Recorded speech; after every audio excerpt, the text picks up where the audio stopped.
Priority ছবি দিব আগে শাকিব খানের ছবিটা। নায়িকা কে থাকলো সেটা বড় সাবজেক্ট না, সাবজেক্ট হলো শাকিব খান আছে। আমি আমার ফিউচার নিয়ে ভাবি না। আমরা যেরকম শুনছি, কিন্তু কোনটা যে আসবে এমন শিউর তো আমরা পাচ্ছি না। আমরা স্বাভাবিক বর্তমানে শাকিব খানের ছবির চাহিদা অনেক বেশি, দর্শক শাকিব খানকে পছন্দ করে, সেই জন্য এটা স্বাভাবিকভাবেই আমরা শাকিব খানের যে ছবিটা ওইটার পিছনে আমরা চেষ্টা করব ওইটাই নেওয়ার জন্য। যদি না পাওয়া যায় তখন হয়তো দ্বিতীয় পর্যায়ে চেষ্টা করব আরেকটা যে আছে জঙ্গলি বা আরেকটা ছবি কী যেন ওইটা। প্রথম পর্যায়ে আমরা শাকিব খানের ছবিটাই চালানোর চেষ্টা করব, প্রায়োরিটি ছবি দিব আগে শাকিব খানের ছবিটাকে। যদি ওইটা পাওয়া না যায় তখন সেকেন্ড পর্যায়ে আমরা জঙ্গলি নামের একটা ছবি আছে ওইটার মধ্যে আমরা চেষ্টা করব। আমার হলে আমি দুটা হল আমি চেষ্টা করব শাকিব খানের ছবি নিতে। না পাওয়া গেলে সেই পর্যায়ে আমরা জঙ্গলিকে গুরুত্ব দিব, নেওয়ার চেষ্টা করব।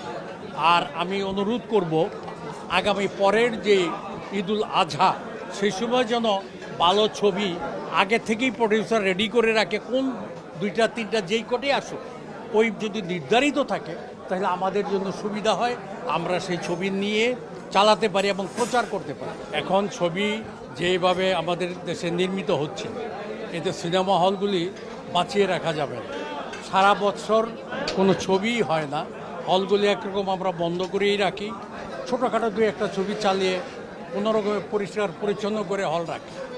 দুইটা ঈদের আশায়, দুইটা ঈদে যদি ভালো ছবি রিলিজ না হয় তাহলে তো সিনেমা হল চালানো বা চালু রাখা একেবারেই সম্ভব হবে না। এই বছর এখন পর্যন্ত কোন ছবি আসবে সেটি আমরা এখন পর্যন্ত নিশ্চিত হতে পারছি না। যদি একেবারে শেষ মুহূর্তে এসে বলে এই ছবি আসবে এই ছবি, কিন্তু আমরা হয়তো ছবিগুলো নিব, কিন্তু এটার যে প্রচার, পোস্টারিং করা, প্রচার করা, মাইকিং করা, মানে দর্শকদেরকে জানানো, সেটা অনেকটা সম্ভব হবে না।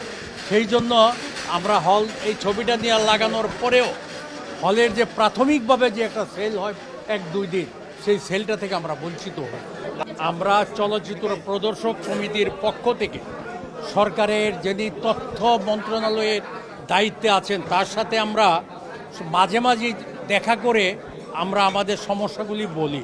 হল যদি এভাবে বন্ধ হয়ে যায় তাহলে তো ছবি বানানো আর না বানানো এক কথাই হবে।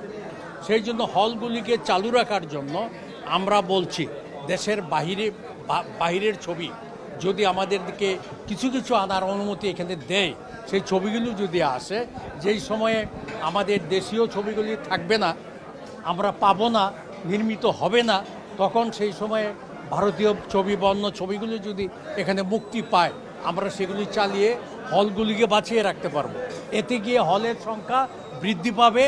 আগামীতে যেই বন্ধ হলগুলো সেগুলি চালু করার ইচ্ছা, যেমন তুফান ছবি যখন রিলিজ হয়েছে এরকম আরও বেশ কয়েকটি ছবির সময়ে বন্ধ হলগুলি চালু হয়েছিল, আবার এখন অনেক বন্ধ হয়ে গেছে।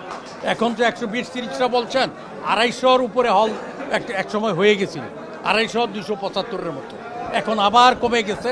ছবি নাই, কন্টেন্ট যদি আমাদের হাতে না থাকে আমরা কি করব? হল খোলা রেখে আমাদের তো হল চালানোর যে কন্টেন্ট সেটা তো থাকতে হবে, ছবি সেটা তো থাকতে হবে।